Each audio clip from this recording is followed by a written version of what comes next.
یہ قانون انسانوں کی تقسیم کا مظہر ہے، یہ قانون دستور کی خلاف ورزی کا مظہر ہے، یہ قانون دھوکے کی بنیاد پر لایا گیا ہے۔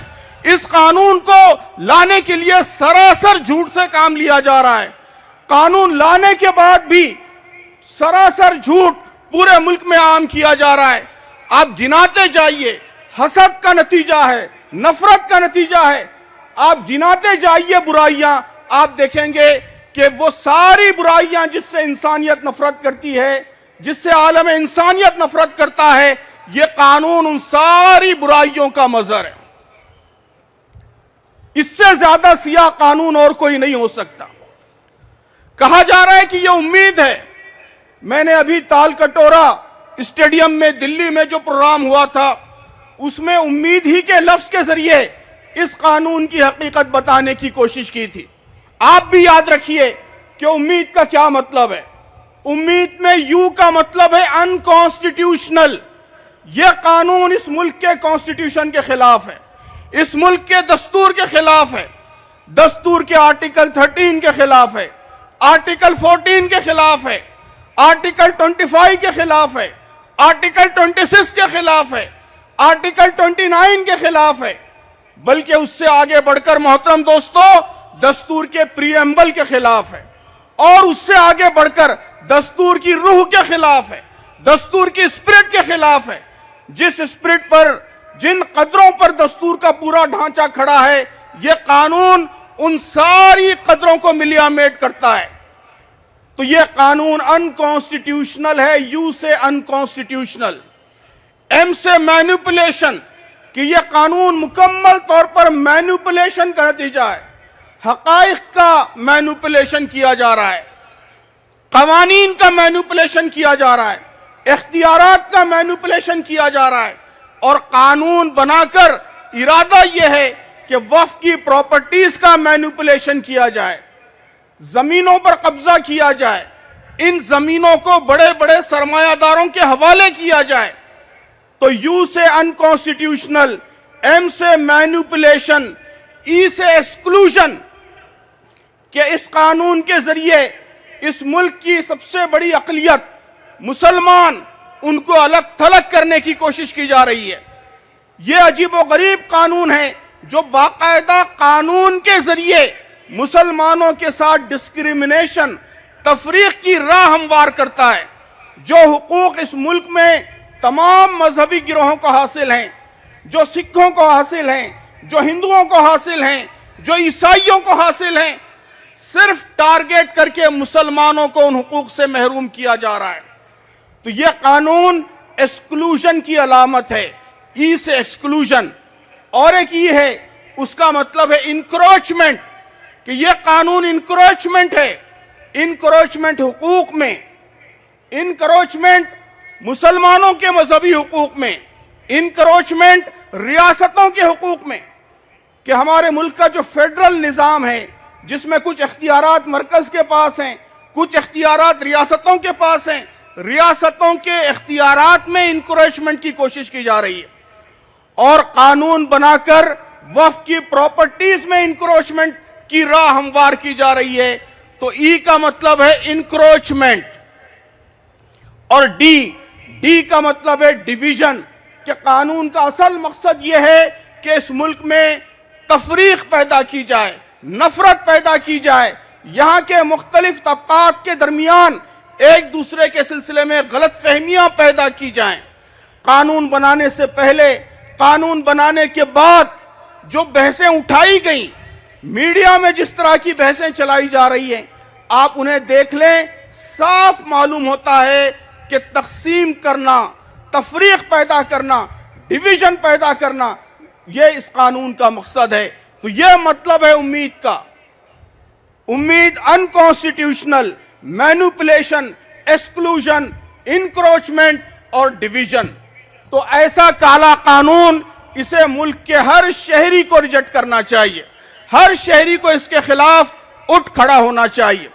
اب کرنے کا کیا کام ہے؟ ہم کیسے اس قانون کی مخالفت کریں؟ کیسے حکومت کو مجبور کریں کہ وہ اس قانون کو واپس لے؟ میں نے وہاں تال کٹورا اسٹیڈیم میں اسے سمجھانے کے لیے بھی ایک ایکرونیم، ایک ایبریویشن پیش کیا تھا، وقف۔ اسی میں ہمارا پورا پروگرام موجود ہے، پورا منصوبہ موجود ہے کہ مسلمانوں کو کیا کرنا چاہیے۔ وقف میں ڈبلیو کا مطلب ہے ویک اپ، ہوشیار ہو جائیے، بیدار ہو جائیے۔ یہ پروگرام کا سب سے پہلا جز ہے۔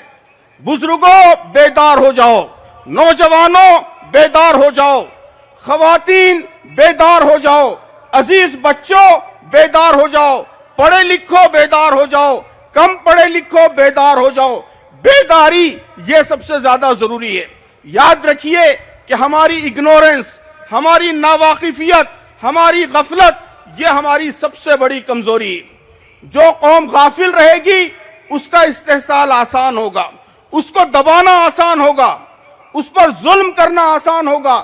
وہ ہمیشہ ولنریبل رہے گی، ہمیشہ کمزور رہے گی۔ تو پہلی شرط یہ ہے کہ ہم بیدار ہو جائیں، ہم جانیں کہ وقف کیا ہے۔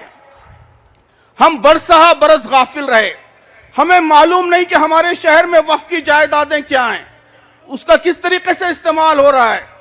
تو یہ ہماری اگنورنس، یہ ہماری ناواقفیت، اسی نے ہم کو سب سے زیادہ نقصان پہنچایا ہے۔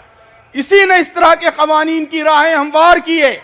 آج کے اس اجلاس میں عہد کیجئے کہ ہم آئندہ ایسی کیفیت میں نہیں رہیں گے، ہم بیدار ہوں گے، ہم جانیں گے وقف کیا ہے، جانیں گے اپنے علاقے کے وقف کے مقامات، وقف کی جائیدادوں، ان کی واقفیت حاصل کریں گے، اس قانون کی کیا خرابیاں ہیں اس سے واقف ہوں گے۔ میڈیا جو پروپیگنڈا کر رہا ہے اس کی حقیقت سمجھنے کی کوشش کریں گے۔ تو ویک اپ کا مطلب ہے بیداری، بیدار ہو جائیے، جاگیے۔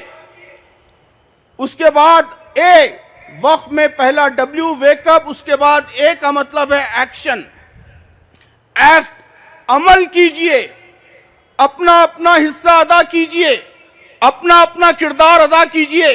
یاد رکھیے کہ اس قانون کو واپس لینے میں ہر مسلمان کو کچھ نہ کچھ کردار ادا کرنا ہے، اپنے حصے کی شمع جلانا ہے۔ آپ میں سے ہر ایک کچھ نہ کچھ کر سکتا ہے۔ اپنے بزرگوں، اپنے قائدوں کے احکامات پر نظر رکھیے۔ وہ جب کہیں ای میل بھیجیں تو ای میل بھیجئے، وہ کہیں کہ لائٹ بند کر دو تو لائٹ بند کر دیجئے، وہ کہیں کہ زنجیر بناؤ زنجیر بنائیے، جلسہ کریں آپ کو آنے کی دعوت دیں آئیے، احتجاج کے لیے بلائیں احتجاج کیجئے۔ جو حکم دیا جائے، جو ہدایت دی جائے اس ہدایت کی تعمیل کیجئے۔ محترم دوستو، یاد رکھیے کہ احتجاج کے لیے سب سے زیادہ اہم چیز جو ضروری ہوتی ہے وہ سولیڈارٹی ہے، وہ اتحاد ہے، ایک زبان ہو کر اپنی بات کہنا ہے۔ یہ اگر نہ ہو تو آپ کا کوئی احتجاج کامیاب نہیں ہو سکتا۔ ظاہر ہے خیالات ہزاروں ہو سکتے ہیں، آئیڈیاز ہزاروں ہو سکتے ہیں، کالی پٹی یہاں کیوں باندھنا ہے، یہاں کیوں نہیں باندھنا ہے، ذہن میں سوال پیدا ہو سکتا ہے۔ لیکن ہر ایک اگر اپنے اپنے سوالات اٹھاتا رہے، ہر ایک اپنے اپنے آئیڈیاز لا کر پیش کرتا رہے کہ بتی کیوں بند کرنا ہے، کوئی اور کام کیوں نہیں کرنا ہے، دنیا کا کوئی احتجاج اس طریقے سے کامیاب نہیں ہو سکتا۔ احتجاج کے لیے سولیڈارٹی چاہیے۔ جو کہا جائے سارے 20 کروڑ مسلمان ایک زبان ہو کر اس پر لبیک کہیں۔ جو کام کہا جائے سب لوگ مل کر کریں، چاہے ہماری سمجھ میں آئے چاہے نہ آئے۔ یہی احتجاج کا طریقہ ہے۔ اسی سے آپ اپنی آواز حکومت کے ایوانوں تک پہنچا سکتے ہیں۔ تو آپ سب ہر پکار پر لبیک کہیں گے؟ جو بات کہی جائے گی اس کی فوری تعمیل کریں گے؟ اسی سے آپ کا احتجاج کامیاب ہوگا۔ تو ایکشن۔ تیسری چیز ہے کوشچن۔ وقف میں ڈبلیو اے اس کے بعد کوشچن، کہ جگہ جگہ کوشچنز کھڑے کیجئے۔ آپ جانتے ہیں سپریم کورٹ نے سوال پوچھے 2 سوال اور حکومت ڈھیر ہو گئی۔ جو سالیسیٹر جنرل ہے بنیادی سوال کا جواب پہلے دن نہیں دے سکا، تو اس حکومت کے پاس کوئی جواب نہیں ہے۔ آپ کے پاس سمجھانے کے لیے لوگ آئیں، آپ ان سے سوال پوچھئے۔ جو لوگ یہ کہتے ہیں کہ یہ بل مسلمانوں کے مفاد میں ہیں، ان سے سوالات کیجئے، میڈیا کے لوگ آئیں ان سے سوالات کیجئے، پوچھئے ان سے کہ مندروں کے بورڈ میں مسلمانوں کو کیوں شامل نہیں کیا جا رہا ہے؟ جب وقف بورڈ میں غیر مسلم شامل ہو سکتے ہیں تو مندروں کے بورڈ میں مسلمان کیوں شامل نہیں ہو سکتے؟ سپریم کورٹ میں یہی سوال پوچھا گیا تھا، آپ بھی سوال پوچھئے۔ پارلیمنٹ کے ڈسکشن میں آپ کو بہت سے سوالات ملیں گے، ایم پیز نے سوالات کیے، حکومت کے سامنے کوئی جواب نہیں ہے۔ جگہ جگہ یہ سوال پوچھئے۔ 20 کروڑ مسلمان اور ان کے ساتھ اور ہمارے برادران وطن سب مل کر جب سوال پوچھنے لگیں گے، یہ خود اتنی بڑی طاقت ہوگی کہ اس حکومت کو، اس ظالم حکومت کو گھٹنے ٹیکنے پڑیں گے۔ تو کیوں سے کوشچن سوال کیجئے، اور آخر میں ایف سے فکس دا نریٹو کہ جو بیانیہ چلایا جا رہا ہے اس کو پلٹیے، حقائق سامنے لائیے۔ نوجوان ہمارے سوشل میڈیا پر ایکٹیو ہو جائیں، ہمارے بزرگ وہ میڈیا کے سامنے باتیں رکھیں، برادران وطن کے پاس جا کر انہیں حقیقت بتائیں، سچائی بتائیں، اور جو بھیانک نریٹو، وہ جو گمراہ کن نریٹو، جو نقصان دہ نریٹو کھڑا کرنے کی کوشش کی جا رہی ہے اس کو پلٹائیں۔ تو یہ 4 کام آپ کو کرنے ہیں، اسی کے ذریعے انشاءاللہ یہ لڑائی جیتی جا سکے گی۔ حق آپ کے ساتھ ہے، سچائی آپ کے ساتھ ہے، دلائل آپ کے ساتھ ہیں، بس شرط صرف اس بات کی ہے کہ ہم اس قوت کو محسوس کریں اور اس کا بھرپور طریقے سے، اس قوت کا، دلائل کی قوت کا، سچائی کی قوت کا پوری قوت کے ساتھ ہم استعمال کریں۔ اس کا راستہ کیا ہے؟ راستہ برابر آپ کو بتایا جا رہا ہے، اس راستے پر پورے عزم اور حوصلے کے ساتھ ہم چلتے رہیں۔ تو مجھے یقین ہے کہ انشاءاللہ یہ جلسہ، پربھنی کا یہ عظیم الشان جلسہ، وقف کے کالے قانون کو واپس لینے میں ایک بڑا اہم اور طاقتور ذریعہ ثابت ہوگا۔